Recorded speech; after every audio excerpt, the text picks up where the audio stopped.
There's not too many things you can count on in life, but gravity is one of them. When you lose your balance and fall, that's gravity at work. Over the past 10 years, more than 90,000 workers have fallen from heights on the job in British Columbia. Falls from high elevations result in more serious injuries than other types of industrial accidents. Often workers suffer broken bones, spinal injuries, and paralysis.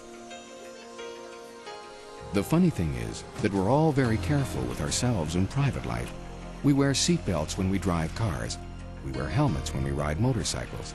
We put all kinds of devices in our homes to protect our families. Everywhere we go, we're protected from serious injury by some sort of safety device. Except where we need protection most, right up there on the job site.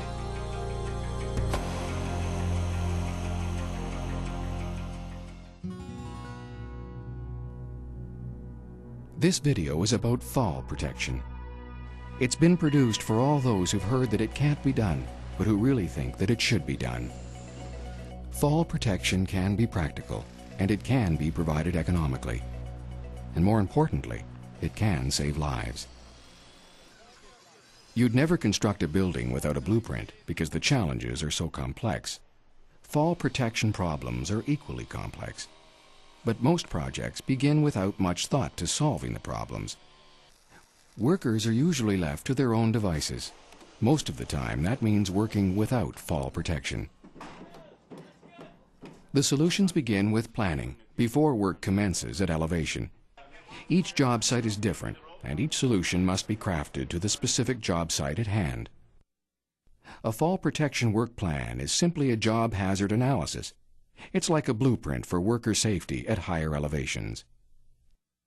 The fall protection work plan will recognize the specific fall hazards at a particular job site, provide the appropriate fall protection methods to be used, identify the assembly, maintenance, and inspection procedures of the fall protection system, and provide for the training and rescue of workers who will use the system. The first step in this process is recognizing the hazards. How much horizontal travel is required? How much vertical travel? Where are the obstructions? Other factors that should be considered are environmental conditions, like icy, slick, or wet surfaces. The fall protection work plan will look at all these issues and more, including the number of workers involved and how often the task is performed.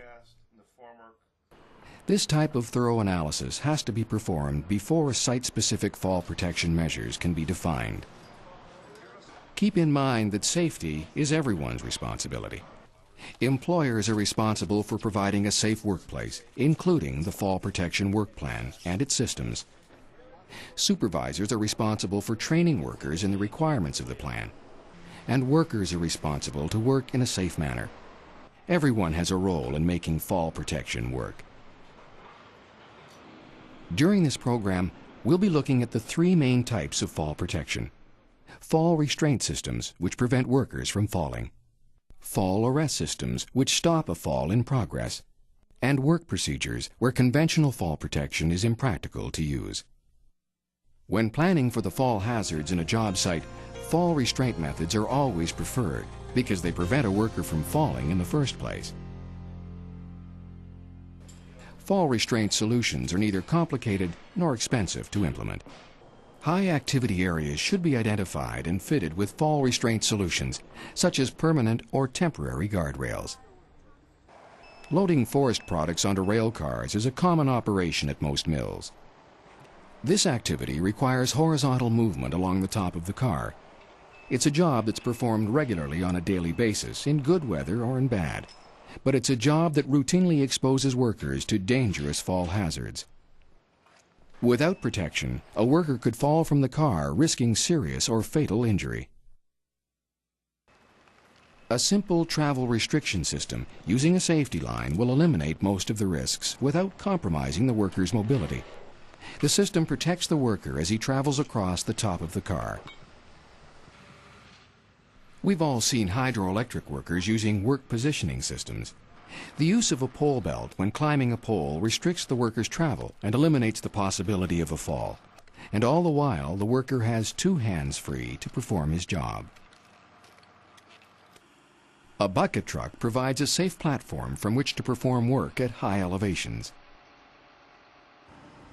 Elevated work platforms, suspended stagings, and scaffolding all provide a safer footing when working at heights. While temporary guardrails and other physical barriers are effective and economical ways to prevent falls, warning lines can be used to cordon off fall hazard areas. Before we start an operation, we'll look at how we keep our workers safe, and we plan to eliminate the hazard. And the only way we can do that is to allow the worker as much freedom of movement to do his job and also be restrained. And that takes planning and pre-engineering to be able to do that. When it's impractical to provide fall restraint, the worker's next line of protection is fall arrest, where the worker's fall is arrested by means of a body harness or safety net. There's many different types of fall arrest equipment, but they all have three elements in common: an anchorage point, a connecting means or lanyard, and a body holding device or harness. Working together, these three elements constitute a personal fall arrest system. Falling into a safety belt could cause serious internal injuries, and harnesses are the preferred choice. But not all body harnesses are equally effective. This test film shows how different harnesses react to the same weight-through-distance forces. It's important to wear the right harness properly fitted. The lanyard should be connected in line with the spine, where the shock of the fall can be distributed between the shoulders and the hips. Shock-absorbing lanyards go a long way in cushioning the force of the fall, but they can lengthen the fall as well. Choose an anchor that will let you move enough to do your job. Check out the anchor point thoroughly before trusting your life to it. The anchor point must be strong enough to bear the forces of a fall and be free of any damage. Try to stay close to the anchor point. If you move too far away from your anchor and fall, you risk swinging into objects below. This is called a swing fall hazard. The further you move horizontally from the anchor point, the greater the swing fall hazard. Lifeline systems can be vertical or horizontal. They're designed to go beyond the length limitations of a lanyard, providing both mobility and protection. Vertical lifelines with rope grabs are particularly useful when you're involved in work at heights. The rope grab is designed to lock onto the lifeline when a fall occurs. Retractable lanyards and lifelines have a locking mechanism which activates when a fall occurs, like an automotive seatbelt. These devices are designed to arrest free fall in inches and eliminate the dangerous slack that can develop using fixed-length lanyards. Safety nets are designed to provide passive fall protection under and around elevated work sites, such as bridge construction. The net is there to catch the worker after a fall.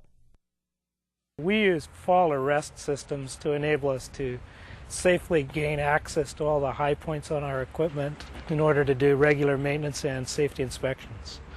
We overcame workers' resistance to fall arrest systems by asking for feedback from the employees as to what they would like to see in the systems and implementing as many of those procedures as possible, thereby enabling them to work more safely and more comfortably at heights. When it's impractical to use fall arrest or restraint devices, we need to modify our work procedures as a means of providing fall protection. Erecting scaffolds is a relatively dangerous job in terms of falling, so it's important to follow correct work procedures when putting up scaffolds. A safety monitor is a relatively new concept in fall protection, where a trained worker oversees the crew and continually advises them of fall hazards they may be exposed to. On this job here, we've got a safety line 6.5 feet in from the outside perimeter, and the fellows that are working outside have got a number of hazards that the monitor has to alert them to. They're moving backwards and laterally, and they'll come to protrusions, lead stacks, vent systems, as well as turning their back to the outside edge. So the monitor has to keep them aware of those perils. Planning and training are extremely important. The employer must try to foresee the situations that the workers might encounter.